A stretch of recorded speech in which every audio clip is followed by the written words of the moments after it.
Today is a chapter I think many of you have been waiting for. This is the chapter 16, Abraham Lincoln.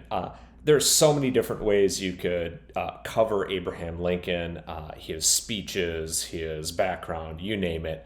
But one of the things I found the most fascinating and one of the most undertold stories about Abraham Lincoln is his sense of humor and his way of relating to people in a really honest and kind of really human way. And his sense of humor was his superpower in that regard.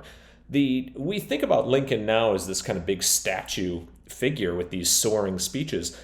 But what people really realized about Lincoln at the time was his way of kind of spinning a yarn or telling a joke. And what I'd like to do, instead of kind of going through some of the historical background, is actually give you a little sneak peek into that. So I'm going to read you a few stories about Abraham Lincoln and kind of get into some of those. And I think you'll start to see why people really loved him so much and why he was able to be so persuasive.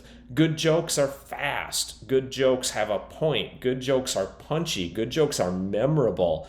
It's all of those things which are great. So in the chapter, I really detail and I use the Ethan Allen story. If you watch the 2012 movie Lincoln with Daniel Day-Lewis, you saw him tell that story, and you can search for it on YouTube. So I break that down. But there are some little stories I intersperse in there, and a lot of them are great.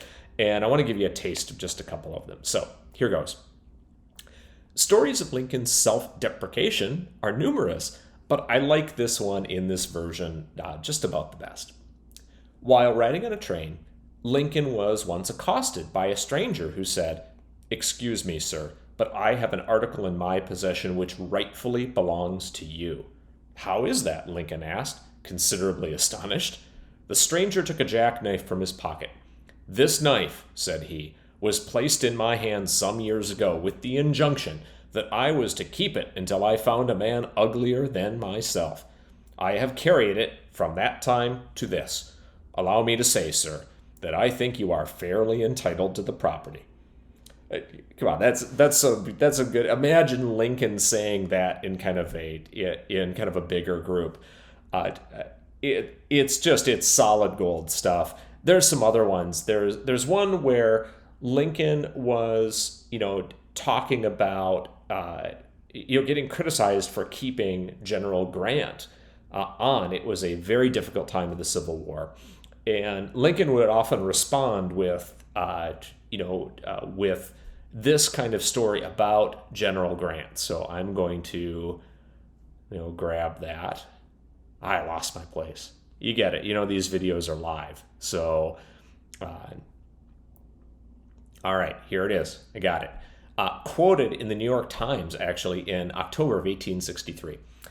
When someone charged General Grant in the president's hearing with drinking too much liquor, Mr. Lincoln, recalling General Grant's success, said that if he could find out what brand of whiskey Grant drank, he would send a barrel of it to all the other commanders. Again, good stuff. Lincoln knew how to take a criticism like that and kind of turn it around. Remember, we talked about that in the chapter on William Henry Harrison, kind of how to own the insult and turn it back. Lincoln was just a master at this and a master of so many different techniques. I